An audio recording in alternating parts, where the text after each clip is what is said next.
everyone, this is Dean on the scene for the Rogers Revue. We are here at the Answer to Life's Question, Surely 42. The first Surely in 3 years, live happening here at the Delta Hotel, Baltimore, in Hunt Valley, Maryland. Wow. And we have a wonderful guest here with us. As you may know, she is the voice of the computer on Star Trek Prodigy, or you may have listened to some of her songs from the Library Bards. But she really cooked up a concert last night on the first day of this wonderful convention. We have the wonderful, the talented, the sweet sensation that is Bonnie Gordon. What an intro. My goodness. Well, Bonnie, it's great to have you here Thank you. on the interview. Great to be here. Well, it's great to be here, especially since, without a doubt, you're one of the fastest celebrities to like our post and then join us within like minutes or hours of us. Well, I saw you sharing some information about the con, and it was really sweet. And I was like, oh, this is great. And I'm just a professional nerd. All right, I just like to nerd out with everybody. And I was like, this seems fun, and so I just liked and subscribed. We are definitely professional nerds. Yeah. So my first question to you, is this your first time in the DMV, the District Maryland, Northern Virginia, not the DMV, which we wait in line, get our driver's license and all that? Because that DMV is also called hell. Yes, it is. No, this is my first time in the area. Yeah, Wow. I don't get out. I don't get out to the East Coast very much, and so it's really exciting. If ever I do a con out this way, it's usually like around New York or Jersey, and it's just nice to like get into a different area and meet people from different areas, and especially since cons have been kind of not happening for the past few years. It just feels good to be getting out and doing them again, especially celebrating with so many people who are in love with the sci-fi fandoms that I am. So. Absolutely. And most of the people who are around here, they know you as your voice. They never seen the face, maybe, but they know you from your voice from Star Trek Prodigy, which is a great series on Nickelodeon. If you haven't checked it out, check it out on Nickelodeon. And Paramount Plus. Exactly. Yeah. So my first question, new question, it's all questions. Now, as we know, Major Baron Roddenberry was the voice of the ship computer. Legendary for Star Trek many years. Mm-hmm. So did you look to the late, great Major or other computer voice performers in inspiration to prepare you to be the Prodigy's ship's computer, the Protostar? Yeah, so when I first got asked to possibly be the voice of the computer, I asked if they wanted an impression of Major, and they said no. They wanted the ship to have a different voice entirely, and they didn't want a Major mimic. They wanted something new and something different.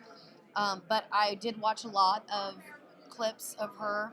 She, not only as the computer, but and every character she played, she was a legend. Mm-hmm. And Mama Troy being my favorite character that she does. Nice. And that's what I call her, Mama Troy. But what's really special to be taking on this legacy is that, the ship computer, yes, it's just a computer, just a, computer voice, but the computer kind of becomes a character because it is the ship. Like when you look at Star Trek, the ships are like characters. You have like the Enterprise, you have Voyager, you have, Deep Space Nine, either is the space station. Like the ships and the places where these characters interact become almost like just important. It's just an important character that you have a connection with. And so I feel like the computer is that connection to the ship, if that makes sense. Mm-hmm. We went a route with the Protostar because this is a group of kids in this ship. We kind of made the computer voice a little bit warmer, and a little bit, I guess, calm would be a word. But yeah, we didn't want the computer to sound cold or scary or completely emotionless. We have a little bit of warmth to the voice as the computer, just because these are kids, and this they're all kids that or abandoned, they're orphaned, they've been captured and enslaved by the diviner, and now this is their first taste of freedom, and this ship ultimately becomes their home, and they create a family within the ship. So we wanted the ship to kind of embody that and have more of like a warmth to it. Excellent. If that makes sense. That's pretty good. Yeah. So you just mentioned moments ago Yeah. that Mama Troy, Loxana Troy, is your favorite character. Why She's is one that? she's my favorite character that Majel Barrett Roddenberry plays. Right. Okay. Because she was so unapologetically herself.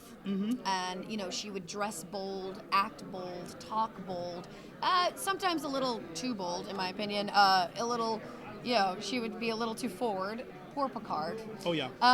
But she was just always unapologetically herself, and she didn't care about what other people thought, and just, you know, lived her life big, bold, and colorful. And that's what I think we should all be doing. Just be yourselves and love yourself. She loved herself, you know? Absolutely. Yeah. Now, one of the things I found out about you is you actually got to work at the former Star Trek The Experience. That's right. Which I've been to twice. When did you go? What years? I went in 1999 and 2001. So I was there 07, 08-ish. I was part of the closing cast of Star Trek The Experience.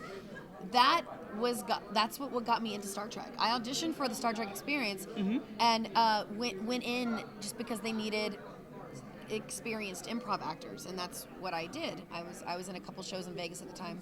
Yeah. And didn't know much about Star Trek, but knew enough that I could kind of BS my way through the audition.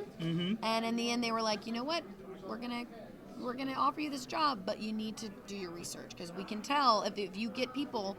If you get Trekkies in here and if something goes wrong and you have to improvise in character as part of the Starfleet crew, you're going to need to know your stuff. And so I started watching Star Trek religiously, like right off the bat, just so I could, you know, learn more. And the more I watched, the more I fell in love. And so I feel like I owe the Star Trek Experience so much, because they took a chance on me. I was really young. I was like 21, 22 at the time. Oh, wow. You know, just getting started in acting and doing like actual shows professionally, and they took a big chance on me. They got me into Star Trek, and thanks to them, it gave me the confidence and the knowledge I needed to pursue a career in Star Trek now. So thanks, Star Trek Experience. I miss y'all. Absolutely. So were you part of the day when they shut it down? Yes. How did that feel? Oh, I've never seen so many Klingons cry. Honestly, it was so sad. But you know what was so neat is all the actors that were a part of it, of the closing cast, got to wear Starfleet uniform. Yeah. We got to walk down. Oh, everybody's yelling. Yes, we got to walk down the red carpet, and they called our name, and we got a special patch, you know, special poster, just a special package of everything, and it was so nice.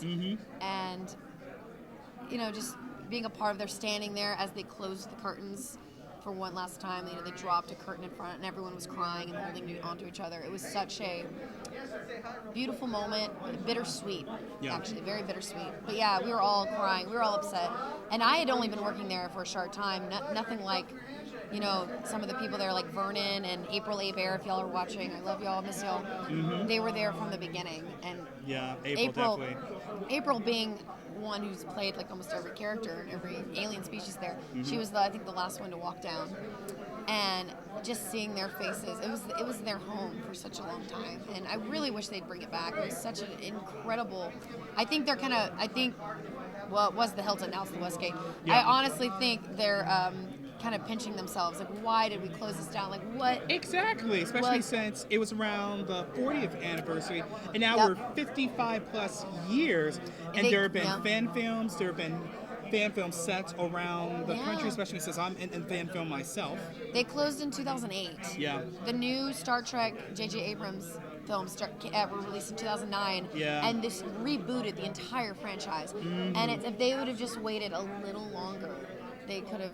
I mean, think of what people would still be going to that. Like, all of these new Star Trek fans that are discovering Star Trek for the first time and falling in love with the fandom would be flying to Vegas trying to go to this. Like, it's so sad that it's closed. Yeah, absolutely. It's like you can't go to Vegas to experience that. You either have to go to Port Ticonderoga in New York, or go to Southwest Georgia, which is where I did my filming for Star Trek. Starship Farragut for a number of years, and it's like. But it was so much more than just a set. I mean, it was an interactive experience. Like, you know, you get to be a part of Star Trek. And then, eating at Quarks, where the aliens would come up and sit down at your table, and like the Klingons were yelling at you, the Ferengi were haggling prices in the gift shop. I mean, it just cracked me up, the freedom that they gave us to really play with people and to just embody all of these characters. But yeah, if you don't know what the Star Trek experience is, please go look it up. Watch videos on YouTube. It's so fun. It was such a magical and ridiculous, loving, awesome place, and I miss it. Absolutely. And Prodigy has become one of the new Star Trek show and one of the favorite Star Trek shows out there in the 21st century. And I want to know, why do you feel that Prodigy ranks up there with Next Generation, with Lower Decks, with Discovery, with Picard? I feel like Star Trek Prodigy, a lot of people in the beginning thought to themselves, oh, this is a kid's show. And kind of shook it off as a kid's show. And a lot of Trekkies with children were like, oh, this might be a nice way to get my kids, interested in Star Trek. So they would put it on and watch it with their kids. That's when I think the kind of light bulb clicked that this is not a kid's show. I mean, it is. It's made for kids. But it's such good Star Trek. The storytelling is so... Everyone who works on the show, the creators, the writers, the voice actors, we're all just... We do it out of so much love. This writer's room are all Trekkies, and you can see the love and care that they're putting into the storytelling, wanting to make sure that it's like legitimate science and not dumbing it down for the kids, and actually making the stakes really high for these kids. And the Easter eggs that they put in for actual Trekkies, like you can watch the show and not know anything about Star Trek and love it. You can watch the show and know everything about Star Trek and love it. It's such a nice bridge for people who know nothing of the franchise or who knows too much. It has that really nice gap where anyone can watch it and still enjoy it. So it's really introducing Star Trek to a whole new generation. My favorite is hearing from parents saying like, oh, my kids were watching Prodigy, they love it, and now that while we're waiting for the rest of season 1 to come out, the kids are wanting more Star Trek, so, the parents are putting on Next Generation, they're putting on Voyager, and, the kids are watching Voyager, recognizing Janeway, and, like, recognizing the replicator and the transporter, and they're knowing what everything's called, and they're, like, understanding it, and that is what I think is so special about the show. It introduces kids to our universe and our love. Yeah. Absolutely right. Well, I've asked this of actors when it comes to their dream roles. Do you have a dream role that you would love to do one day? Oh my gosh. Oh, that's a tough question. I would love. There's so much I want to do. I've come up with a kids show that I'm currently pitching that it would be a dream come true, that got it up, and it all has to do with imagination and teaching kids stories and getting kids back into reading. And so that's something I would really love to do, especially now that I have a young nephew, for him to grow up and see his aunt, teaching him on the TV. So that's something I would love. Within the Star Trek universe, I would love to get into some live action. I have done live action before, and I've done different types of projects and web series and TTRPG shows, but to do an actual live action role in a show like Star Trek would be incredible, especially since I am the voice of the ship computer, to kind of really follow into Majel Barrett Roddenberry's legacy and do both the ship computer and a live action role would be unbelievable. So I'm hoping that I can kind of manifest that as well. Well, I definitely hope so too. Yeah, so just little things like that. Absolutely. So let's talk about your Constar album, which has some amazing songs, and I have a feeling it's going to be available in the near future. For those who have not heard or have not contributed to it, tell us what it's all about. Sure. So a lot of people know me when it comes to music with my comedy band, Library Bards, as like a parody artist, but I actually do write a lot of original music, and decided during COVID to record a solo album. So the solo album is called Con Artist. I'm sorry, Con Artist, I'm sorry. No, that's okay. Con Artist, which is obviously a play on words. I do so many Comic-Cons. And the title song on the album is called Con Artist, and it's a love song about, it's either about a criminal or an artist and artist alley at Comic-Con. You have to decide. And all the words have double meanings, and they're a play on words. So you could be either way. And I'm doing it's a lot of blues and jazz music. But however, it's also and a kind of a folk sound as well. But they're all nerdy in some way. So I'm doing a few covers. I'm doing It's Not Easy Being Green from the Muppets. I'm doing a Star Trek medley, actually. Ooh. And let's see, I'm doing a duet with Jason Charles Miller with the Princess Bride song, Storybook Love. Wow. Doing the theme to The Last Unicorn. So for all you old 80s cartoon fans out there that love that old theme, it'll be on there as well. I have some originals. I have a song about ADHD, about imposter syndrome. So it's really just an album that lets me get back to my roots and what makes me me. So that includes the Muppets and old nostalgia from the 80s, like Princess Bride, where I can give my own twist to the sound that I want. Absolutely, and you gave a wonderful concert last Thank you. night. And I got to do a few of those songs too on the album. Oh, the Jessica Rabbit song, Why Don't You Do Right, from Who Framed Roger Rabbit, that's also on the album, and I think that's going to be a fan favorite. Excellent. And how does it feel to perform in front of a live audience? And was this your very first concert that you got to perform live? So I do live performances all over. I'm a professional singer. I sing with a few bands in LA. I sing with a Meatloaf tribute band as well, and we've done shows. We've done shows all over, including New York, Jersey, everywhere. So, singing is my first love. So, singing in front of an audience is where I think I'm the happiest and most comfortable, believe it or not. And last night was special because I got to do a lot of the songs that I normally do, which is Library Bards and different things like that. But I did get to do a few songs from Con Artists, the new album. Awesome. And that was, it was one of the first times I did those live.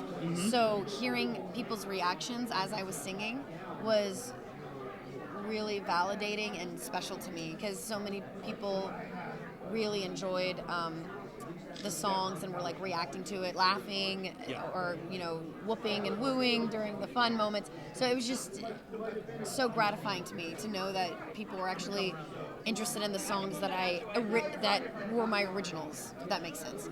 They weren't parodies. They were like original music that I wrote that I'm so terrified to put out into the world. But I'm like kind of taking a leap of faith and I'm like wearing my heart on my sleeve.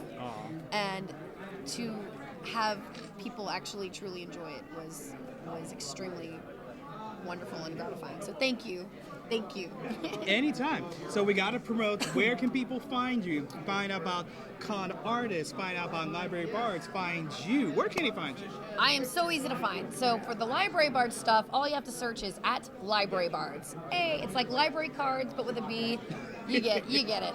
And then for me, you can find me all over at Bonnie Bell G. That's Instagram, Twitter, TikTok, Facebook, I don't know, everywhere. Bonnie Bell G. All right. Yeah, the America's Most Wanted, I don't know. I'm everywhere. You can find me everywhere. Well, you're now Starfleet's Most Wanted, and Bonnie... Uh-oh, I'm in trouble now. Oh, yeah, you're definitely in trouble. Thank you so much. Thank you very much for having me. We appreciate it. And don't forget, you can check out this interview and more interviews from Shortwave 42 online at the Rogers Revue. That's revue.com. You can like us on Facebook and follow us on Twitter and Instagram at The Rogers Revue. Click on the subscribe button on the YouTube at therogersrevue.com/09. Dean on the scene here for The Rogers Revue. And until we meet again, as Q always says, see you out there. Acknowledged.